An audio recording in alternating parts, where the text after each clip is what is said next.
દિલ્હીનો સૌથી ચકચારી દારૂ કૌભાંડ કેસ. આ કેસની અંદર ગઈકાલે કોર્ટે મનીષ સિસોદિયા, અરવિંદ કેજરીવાલ સહિતના જે નેતાઓ છે એ લોકોને નિર્દોષ જાહેર કર્યા. કોર્ટે એવું પણ કહ્યું છે કે તેમની સામે કોઈ પૂરતા પુરાવા નથી અને હવે આ સમગ્ર મામલે ક્યાંક અરવિંદ કેજરીવાલ દ્વારા આવતીકાલે એટલે કે 1 માર્ચે એક મોટી જનસભા કરવામાં આવશે અને આની જ અંદર ગુજરાતના જે વિસાવદરના ધારાસભ્ય ગોપાલ ઇટાલિયા હોય કે પછી ડેડિયાપાડાના ધારાસભ્ય ચૈતર વસાવા હોય એ દરેક લોકો જઈ શકે છે એવી શક્યતાઓ છે. આ વિષયને લઈને વિગતે વાત કરીએ. નમસ્કાર, હું હંસિની અને તમે જોઈ રહ્યા છો નિર્ભય ન્યૂઝ. વાત કરવામાં આવે દિલ્હીના આ સમગ્ર દારૂ કૌભાંડ કેસને લઈને ગઈકાલે આપણે જોયું હતું કે અરવિંદ કેજરીવાલ, મનીષ સિસોદિયા સહિત જે બીજા લોકો હતા એ લોકોને નિર્દોષ જાહેર કરવામાં આવ્યા અને હવે આ બધાની વચ્ચે અરવિંદ કેજરીવાલ દ્વારા દિલ્હીના જંતર મંતર પાસે 1 માર્ચે એક મોટી જનસભાનું આયોજન કરવામાં આવ્યું છે. આ સમગ્ર મામલે સૌરવ ભારદ્વાજ છે એમના દ્વારા એક માહિતી આપવામાં આવી છે અને એવું પણ કહેવામાં આવ્યું છે કે ગુજરાતના જે ઘણા બધા આમ આદમી પાર્ટીના નેતાઓ છે એ લોકો પણ આ સભાની અંદર આવી શકે છે. ખાસ કરીને અમારા સૂત્રો પાસેથી મળતી માહિતી અનુસાર ગોપાલ ઇટાલિયા છે, ઈસુદાન ગઢવી છે, મનોજ સોરઠિયા સહિતના નેતાઓ છે એ લોકો દિલ્હી જઈ શકે છે અને અરવિંદ કેજરીવાલની આ સભાનો ભાગ બની શકે છે એવી શક્યતાઓ છે. વધુમાં આ વિષયને લઈને સૌરવ ભારદ્વાજ દ્વારા શું કહેવામાં આવ્યું છે સાંભળીએ.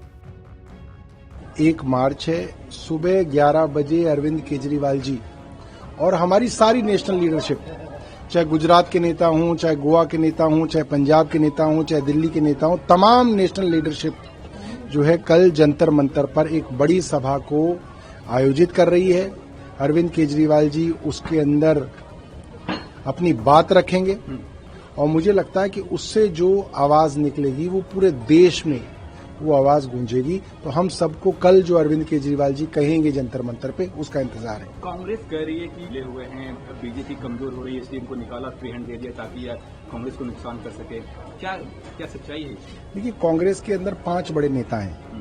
हमारे 5 बड़े नेता जेल होके आए हैं. सोनिया गांधी जी की तो देखो उम्र ज्यादा है. राहुल गांधी जी हुआ है 2 साल, केसी वेणुगोपाल हुआ है 6 महीना, प्रियंका गांधी हुआ है 1.5 साल, अजय माकन को 2 साल अंदर करो और ये भी बड़े नेता बन जाए, ये भी सहानुभूति ले ले लोगों की, ये भी मोदी की बराबरी में आ जाए. इनको कौन रोक रहा है? इनके ऊपर पिछले दशकों से मुकदमे चल रहे हैं, रॉबर्ट वाड्रा के ऊपर, इनके ऊपर, उनके ऊपर. ये एक दिन भी जेल नहीं गए. जिनके लिए प्रधानमंत्री कस्में खाते थे कि मैं आते ही इन्हें जेल में भेजूंगा, वो जेल में गए ही नहीं. उनको हरियाणा में क्लीन चिट मिल गई, बिना कोर्ट में जाए ही क्लीन चिट मिल गई. ये क्या है? कांग्रेस इसको बताए. ठीक है सर, थैंक यू. દિલ્હી દારૂ નીતિ કેસમાં નીચલી અદાલતે શુક્રવારે અરવિંદ કેજરીવાલ અને અન્યોને સીબીઆઈ કેસમાં નિર્દોષ જાહેર કર્યા હતા. સીબીઆઈએ આદેશને પડકારતા હાઈકોર્ટમાં અપીલ દાખલ કરી છે.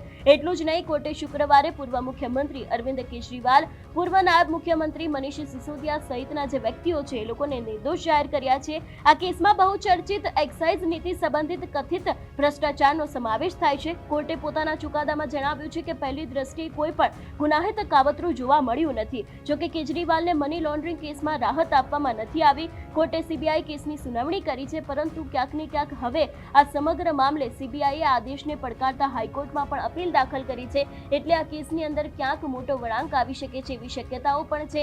એટલે જે રીતે હવે અરવિંદ કેજરીવાલ દ્વારા 1 માર્ચ એટલે કે આવતીકાલે એક મોટી જનસભાનું આયોજન કર્યું છે કે જેમાં દિલ્હીના આમ આદમી પાર્ટીના નેતાઓ તો હાજર રહેવાના છે, પરંતુ ગુજરાતથી લઈને જે બીજા રાજ્યોના જેટલા પણ આમ આદમી પાર્ટીના નેતાઓ છે એ લોકો પણ ત્યાં જઈ શકે છે એવી શક્યતાઓ છે. ગુજરાતની જે પ્રમાણે મેં વાત કરી એ પ્રમાણે અમારા સૂત્રો પાસેથી મળતી માહિતી અનુસાર ગોપાલ ઇટાલિયા છે, ઈસુદાન ગઢવી છે અને તેમના સહિત જે બીજા લોકો છે એ લોકો પણ ક્યાંક આ સભાની અંદર હિસ્સો લઈ શકે છે એવી શક્યતાઓ છે. જોવાનું રહેશે કે હવે આવતીકાલે અરવિંદ કેજરીવાલ દ્વારા આ સમગ્ર મામલે કયા ખુલાસા કરવામાં આવશે. તમારું શું માનવું છે આ વિષયને લઈને અમને કમેન્ટ કરીને ચોક્કસ જણાવજો. તેની સાથે અમારી ચેનલ નિર્ભય ન્યૂઝને લાઇક, શેર અને સબસ્ક્રાઇબ કરવાનું ભૂલશો નહીં. નમસ્કાર.